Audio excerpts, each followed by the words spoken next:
मित्रों, एक सदगुरु कबीर साहब की साखी है।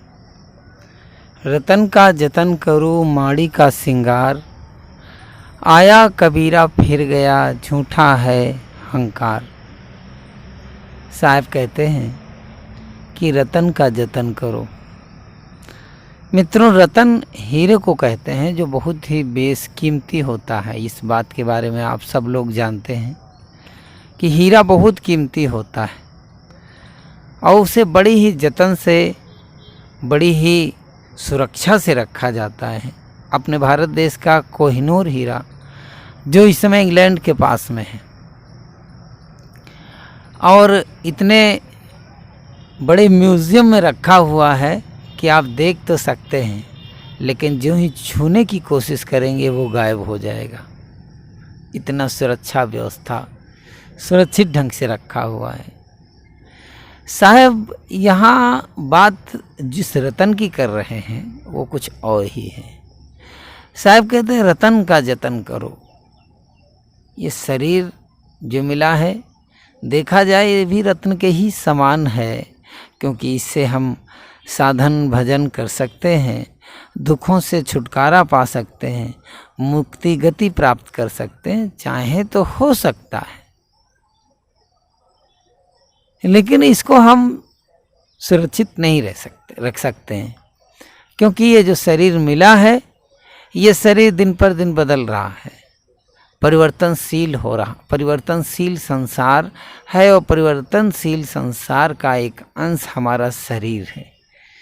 मिट्टी पानी आग हवा का बना हुआ संसार है और मिट्टी पानी का ही हमारा शरीर है। तो प्राकृतिक शरीर है और प्राकृतिक शरीर ऑटोमेटिक बदलेगा, इसे कुछ भी नहीं किया जा सकता है।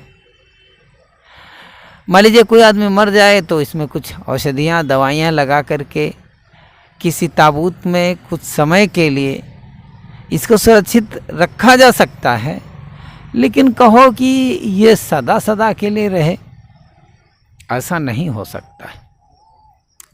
सदा आदमी जी नहीं सकता, बहुत ज़्यादा 100 साल, क्योंकि ऋषि मुनि भी कहते हैं जीवम सरदम शतम, 100 साल जीने की बात। तो ये शरीर तो रतन हो नहीं सकता है। रत्न वर्तमान में खा रहे हैं, पी रहे हैं, जी रहे हैं, अपने आध्यात्म भजन की काम कर रहे हैं, इसलिए रतन तुल्य कहा जा सकता है कुछ समय के लिए। लेकिन हम उसको पूर्ण रूप से कहें कि रतन, तो साहब कहते हैं नहीं, ये रतन नहीं, ये आत्मा रूपी रतन। साहब कहते हैं रतन का जतन करो। ये जीव रूपी रतन को संभाल के रखो। कैसे? ये जो जीव रूपी रतन है, तो ये बिकता रहता है कौड़ी के दाम, कौड़ी के दाम बिकता है, इसलिए ये रतन कौड़ी के दाम बिकता रहता है। कहीं विषय वासनाओं में, किसी के रंग में, किसी के रूप में, किसी के वैभव में, किसी की प्रतिष्ठा में।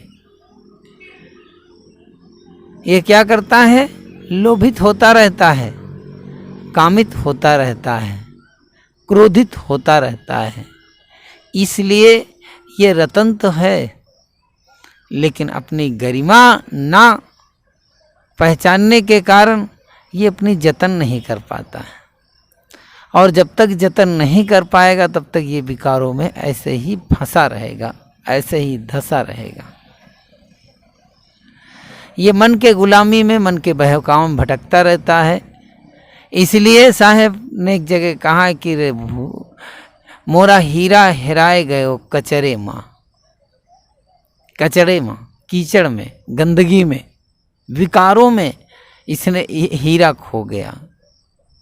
कोई ढूंढ रहा, कोई पूरब, कोई पश्चिम, कोई उत्तर, कोई दक्षिण, कोई उस हीरे को खोजने के लिए कोई पूरब दिशा में जा रहा, भगवान मिल जाएंगे, कोई पश्चिम में जाएगा तो अल्लाह के पीछे पड़ा हुआ है, कोई कहीं जा रहा, कोई कहीं जा रहा, कोई कहीं जा रहा। साहब कहते हैं उसको हमें जतन करना है। जतन क्या है? कि साधना के द्वारा, सत्संग के द्वारा, स्वाध्याय के द्वारा इसको सुरक्षित करना है। इसकी सुरक्षा यही है। और कोई सुरक्षा नहीं है इसकी। साहब का दर्रा कहते हैं कि रतन का जतन करो। क्यों जतन करने को कहते हैं? क्योंकि ये जहाँ लोभित होता है, जहाँ शोकित होता है, जिन संबंधों से प्रसन्न होता है, जिन लोगों के अलग होने से दुखी होता है, तो साहब कहते हैं वो डुप्लीकेट है, नकली, माड़ी का श्रृंगार। साहब कहते हैं माड़ी, जैसे कपड़ा होता है और कपड़े या नई कोई धोती लाते हैं महिलाएं पहनती हैं, तो धोने पर वो खुरदुरा हो जाता है पहली बार में। एक दो बार धोने के बाद पहले तो ऊपर माड़ी चढ़ी हो, बड़ा चिकना लगता है, छूने पे बहुत चिकना होता है, और उसके बाद में जब धो दिया जाता है तो खुरदुरा हो जाता है, क्योंकि माड़ी हट जाती है। मित्रों, साहब कहते हैं ये ऐसे ही माड़ी का श्रृंगार है, ये श्रृंगार नकली है। आप किसी के घर जाएं, वहाँ कोई गुलदस्ता रखा हो तो इतना आकर्षक लगता है गुलदस्ता, कभी कभी तो भ्रम हो जाता है कि ये नकली है या असली है। ये तो असली, ऐसे गुलदस्ते लोग बनाते हैं कि असली भी फेल हो जाएगा नकली के आगे। साहब कहते हैं कि ये माड़ी का है, दिखावटी है दिखावटी, ना इसमें कुछ सुगंध है, सिर्फ दिखने में सुंदर लग रहा है, ना इसमें सुगंध है, ना इसमें मादकता है, ना इसमें प्रसन्नता है। ये सिर्फ जैसा है वैसा है। साहब कहते हैं कि माड़ी का है बदल जाने वाला, जो अभी जैसा दिखता है वो ऐसा है नहीं। शरीर अभी दिखता है, अभी नहीं है। पत्नी का शरीर अभी सुंदर है, दिख रही है, कुछ दिन के बाद वो भी उसका मुरझा जाएगा, वो भी बूढ़ी हो जाएगी। बच्चा कितना सुकुमार सुंदर, वो भी बूढ़ा हो जाएगा। खिलता हुआ फूल थोड़ी देर में झड़ जाएगा, पका हुआ फल थोड़ी देर में गिर जाएगा। साहब कहते हैं बहुत क्षणिक माड़ी का श्रृंगार है ये। बाजार सजा हुआ है, लोगों की हजारों की भीड़ लगी हुई है, लोग सामान बेच रहे हैं, बड़ी गहमा गहमी है, हजारों की भीड़। थोड़ी देर के बाद में वो बदल जाएगा, दृश्य बदल जाएगा, वहाँ पर कुत्ते घूमते नजर आएंगे। कितना मनमोहक था, सुंदर मेला लगा हुआ था, खूब चमक थी, खूब लोग चिल्ला रहे थे, खूब सामान बेच रहे थे, ये ले लो वो ले लो। और 1 घंटे के बाद ऐसा दृश्य होता है कि उसी बाजार में कुत्ते घूम रहे हैं, उसी मेले में कुत्ते घूम रहे हैं, कुछ नहीं। कहाँ गया वो मेला, कहाँ गया वो भीड़, कहाँ गई? साहब कहते हैं ऐसे ही माड़ी है, खुरदुरा है ना, अभी चमक लग रही, कुछ क्षण के बाद बदल जाने वाला। सब कुछ बदलने वाले दृश्य में साहब कहते हैं ये जीव चिपक जाता है, और चिपक जाता है तो इसका जो रतन रूपी स्वरूप है वो विसार देता है, भटक जाता है, भूल जाता है, कौड़ी दाम में बेचता है अपने ईमान को, अपने धर्म को, अपने विचारों को। कौड़ी दाम बेचा नाई मनवा हो, जन्मवा को पाई के सुगनवा। सुदृढ़ मनुष्य जन्म मिला है, और ये क्या करता है, जीवन को व्यर्थ में अपने रतन क्षण क्षण पल पल पतित होता रहता है, विचारों से पतित होता है, कर्मों से पतित होता है, व्यवहार से पतित होता है, हो रहा है पतित। साहब कहते हैं कि नहीं, गलत। इसके मोल को पहचानो, और ऐसा मोल को पहचानने वाला जब मिल जाएगा तो तुम भी पहचानवाने वाला मिल जाएगा, तब खुद पहचान हो जाएगी। लेकिन अगर पहचान नहीं हुई है तो प्रयास करो, ऐसे पहचान, जौहरी के पास जाओ, जौहरी ही हीरे की पहचान करता है। सच्चे अच्छे जौहरी जो सद्गुरु हों, जो आत्मज्ञान करा सकें। ये दुनिया में बड़ा भ्रम पाखंड है, लोग दुकानें लगाए हुए हैं कि तुम हमारे पास आ जाओ, तुमको गति मुक्ति दे देंगे, तुम हमारे पास आ जाओ, तुम्हें परमात्मा का साक्षात्कार करा देंगे, तुम हमारे पास आ जाओ, ब्रह्म दर्शन करा देंगे। ये ड्रामा, ये ढोंग, ये भ्रम, लोग सत्य के मार्ग से पतित होते जा रहे हैं, भटकते जा रहे हैं। जैसे माया के चक्कर में पड़े हुए हैं लोग, गुरु नामधारी, गुरुआ नामधारी माया के चक्कर में पड़े हैं। आत्म कल्याण, शांति, ये क्या चीज होती है? लाखों करोड़ों कोस दूर। साहब कहते हैं इस माया में, मायावी संसार है ना। पहले कहते थे राक्षस लोग माया से क्या करते थे, कहीं लड़की का रूप बना लेते थे, कहीं देवता का रूप बना लेते थे, कहीं कुछ। तो यही संसार में माया ही तो जो बदल रहा है, हर क्षण बदलने वाली चीज एक जैसी नहीं है, वो भी मायावी। मनुष्य भी मायावी है, खोटा बदलता रहता है थोड़े में, कहीं कुछ, कहीं कुछ, कहीं कुछ।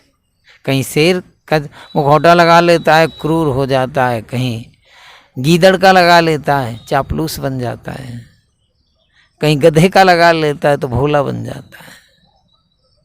पता नहीं कितने रूप बदलता है, अनगिनत रूप है। साहब कहते हैं ये माड़ी का श्रृंगार। आया कबीरा फिर गया, कहते हैं आना जाना। आया कबीरा फिर गया, आया कबीरा। कबीरा यहाँ कबीर साहब का अर्थ नहीं है लेना। कबीरा का मतलब होता है लोग, संसारी लोग। कबीरा, कबीरन, कबीरू, ये सब शब्द कबीर साहब ने लोगों के लिए प्रयोग किया है।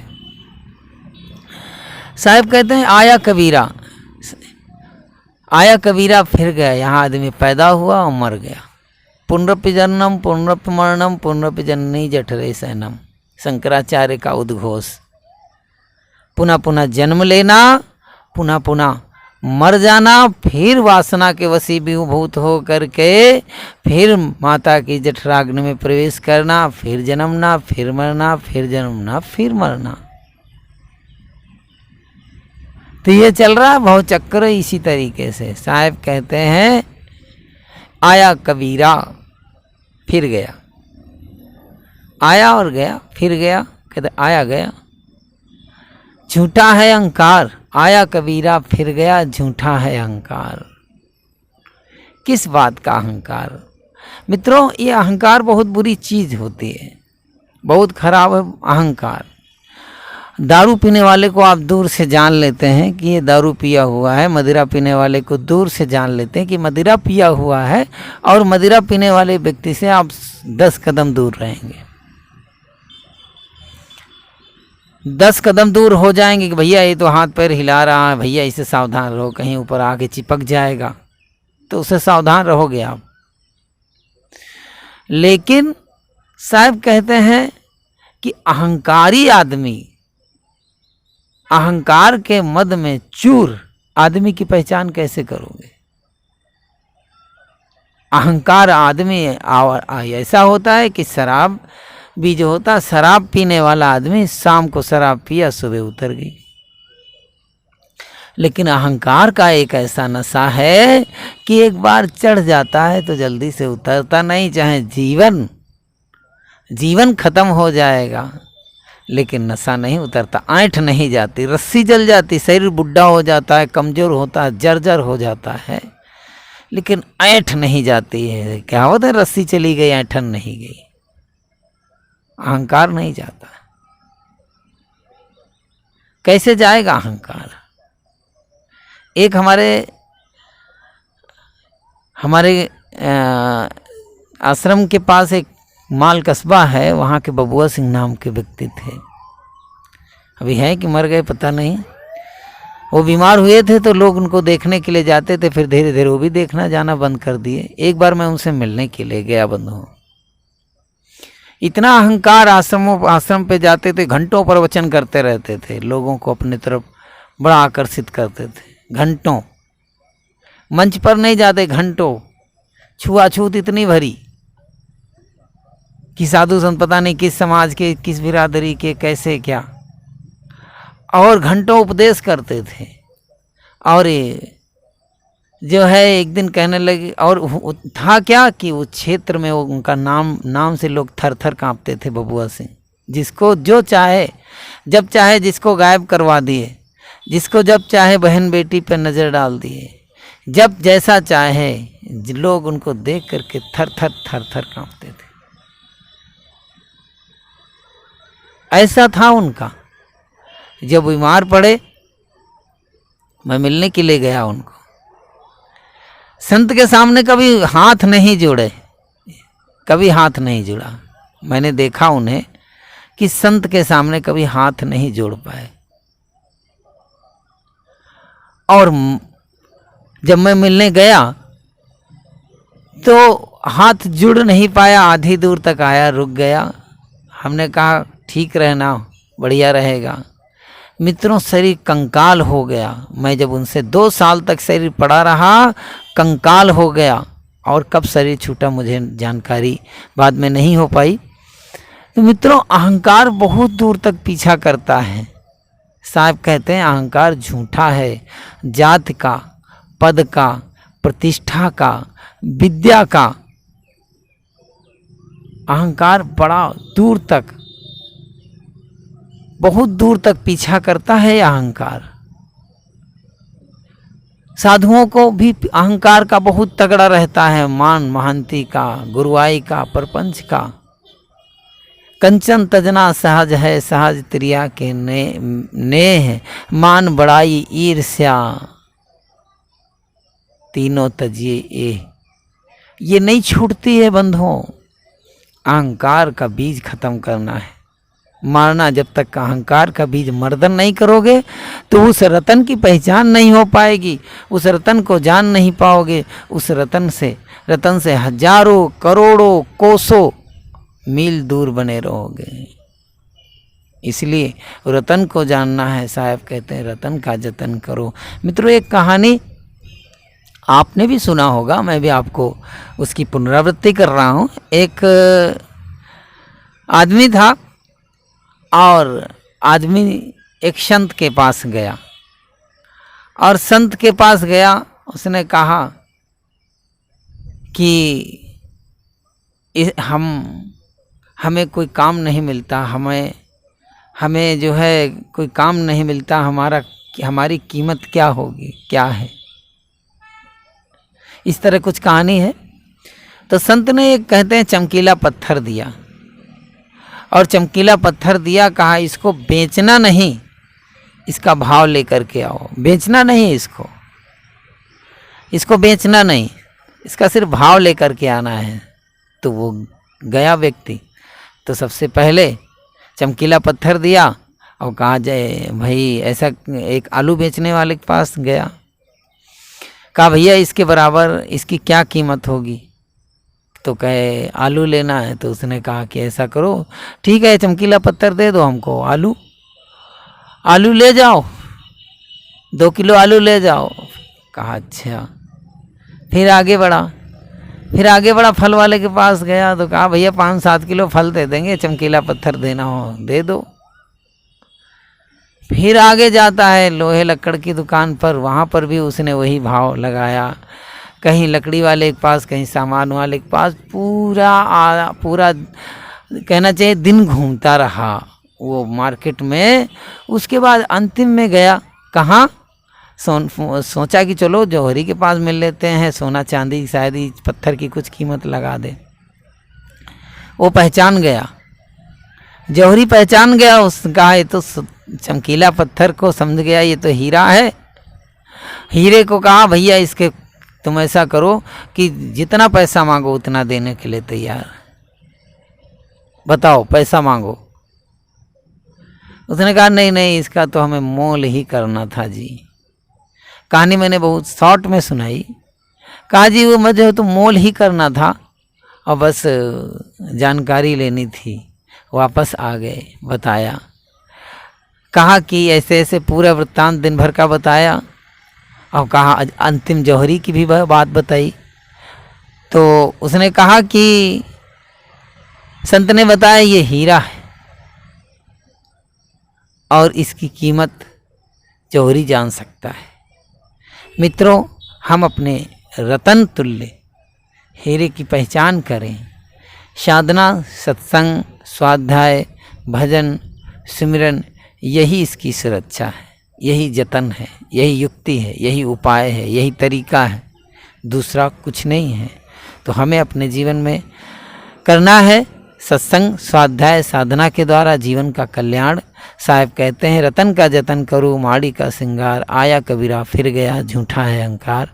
बंधुओं, आपको ये सत्संग, ये विचार अच्छा लगा हो तो हमारे चैनल पर नए हैं तो चैनल को सब्सक्राइब करें, बेल आइकन को प्रेस करें और अपने दोस्तों के साथ अधिक से अधिक शेयर करें। अगर कोई इसमें कमियां हो तो कमेंट करें। बहुत बहुत साधुवाद, धन्यवाद।